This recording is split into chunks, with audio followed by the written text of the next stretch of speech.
Competing with semi-automatic precision rifles, this week on Mail Call Mondays.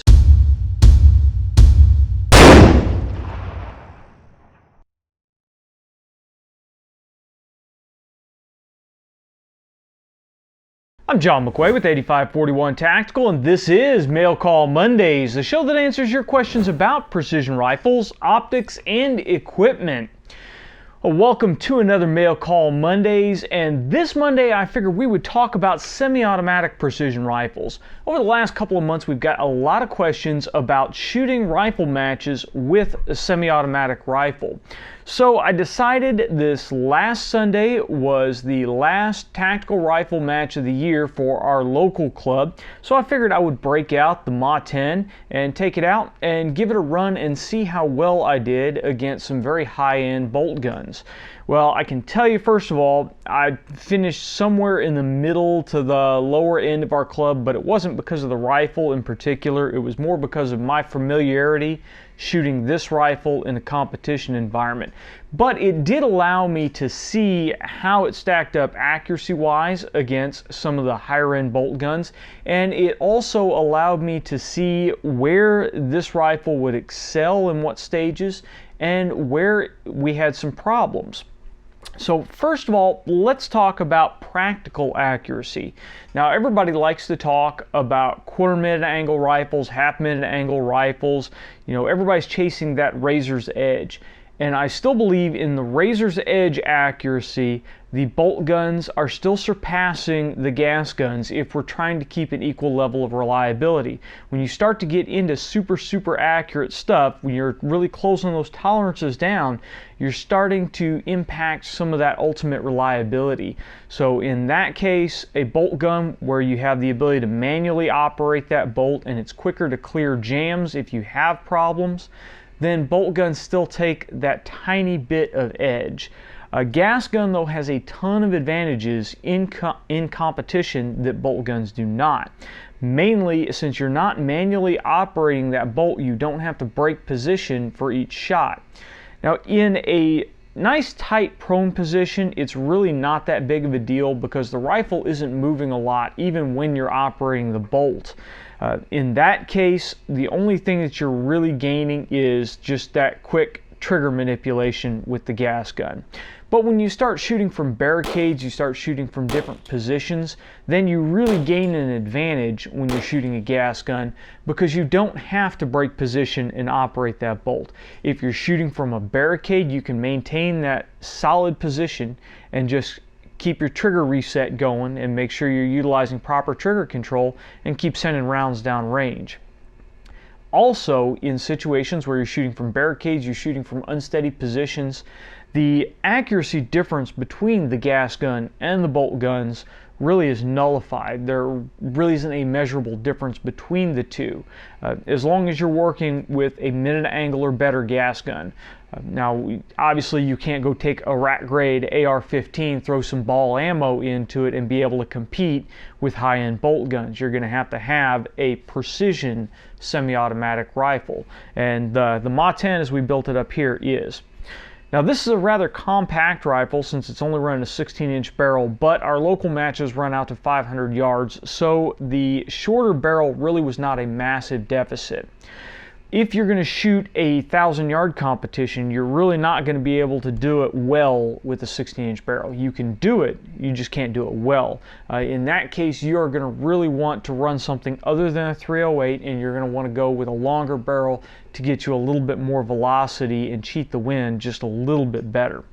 However, in this match, the 16-inch barrel, we finally got a load running through here that runs about 2,500 foot per second out of it, pushing 175 grain Sierra Match King.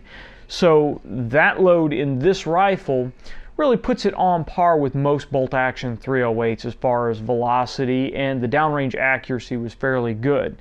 We did have a 400-yard, it was actually a 385-yard accuracy stage where you put 5 rounds into the target, and then we went down and measured the diameter of the shot group, and only the shots that were within about a 4-inch circle counted on that.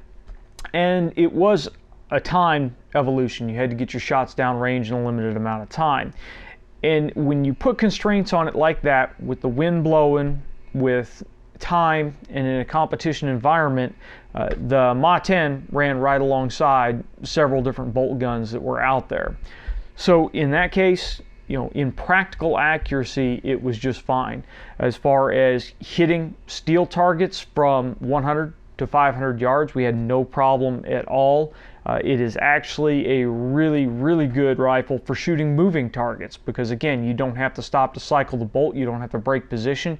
You can just simply send that round down range, get your trigger reset, and be good to go again. So I really encourage those of you guys that may have a semi-automatic 308 precision rifle right now, or semi-automatic 260, what have you, take it out to your local competitions and give it a run and see how well you do. Just because it's a semi-automatic rifle does not really mean that it's going to have a lower practical accuracy than a bolt gun. Where we really get into issues though is the semi-automatic rifles. Most of the semi-automatic precision rifles that you can pick up off the shelf are in 223 or 308. Neither of those calibers are really well suited to tactical rifle matches. You really want something that cheats the wind a little bit better. 260, 243, 6.5 Creedmoor, etc. Those cartridges will perform just a little bit better, but you're then talking about a custom-built semi-automatic rifle when you're getting into that. Now, DPMS does offer a 260. I believe Armalite offers a 260 as well. But I'm fairly certain offhand both of those are a little bit too slow a twist to shoot the really high BC bullets that we want. However, you can put a different barrel on them, a little faster twist barrel, and run that. We may be looking at a project this next year of building a 260 semi-automatic rifle on the Mega Arms Ma-10 platform. And if we go through that, it'll be a really interesting project to see, again, how we run with the bolt guns with that kind of setup. Now, most of the matches I've shot in don't have any prohibitions for bolt gun versus semi-automatic. They usually run in the same classes. But what you'll notice is that if a match director is smart and he really wants to limit the advantage of a gas gun, then he's going to set up the stage and the rules for the stage to limit your advantage. If you want to limit the advantage that a gas gun has over a bolt gun, then you open up the time a little bit longer. You don't crunch down the time limits as far. And you make sure that you keep the number of targets that need to be engaged under 10, so that you're not favoring the high magazine or high round count magazines. And you can do other things like require that the rifle start with the bolt back, empty chamber, and magazine inserted. In those cases, the start time is really going to be the same for a gas gun as for a bolt gun, and then you're nullifying the magazine advantage and the speed advantage of the gas gun. So it's just about being smart on how you set up the stage. Now, one stage that we did see on Sunday that really kind of hindered me, and I actually ended up zeroing out the stage, was it's called the Sergeant York stage. And I haven't looked it up before. It's the first time I've run a stage like this, but there were 6 targets downrange. There were 3 targets at 380 yards, and then there was a target at 300, a target at 200, and a target at 100. The order in which you engaged the targets didn't matter. You were allowed 5 rounds in your magazine, and then you had 1 round that you had to hand load into the weapon system to complete the stage. If you did not get all 6 shots off in the time limit, then you zeroed out the stage. Now, I don't recall what the time limit was, but I can tell you it was fairly compressed. Because I got on the rifle, I went ahead and I engaged my targets, and I took my close targets first, because those were give-me's. I knew I could engage those extremely rapidly, just holding with the scope and get down range. What tied me up was getting that last cartridge in. I actually dropped the cartridge in, and I dropped the bolt right as my time expired. So I didn't get a chance to fire my final round, and I zeroed out that stage. One thing that I noticed on that, and one thing that's making me a believer in the Mega Arms Ma-10 platform is the ambidextrous controls. I would have been even further behind if I had to break my position and come over to the left-hand side of the rifle and drop the bolt. The rifle, the position that we were shooting from was from across a bench from the kneeling position, and we were using a bag for the front of the rifle and a rear bag for the rear. So we're shooting off a pack at the front of the rifle and just a regular shooting rear bag at the rear. So it wasn't an incredibly stable position, but it wasn't too bad.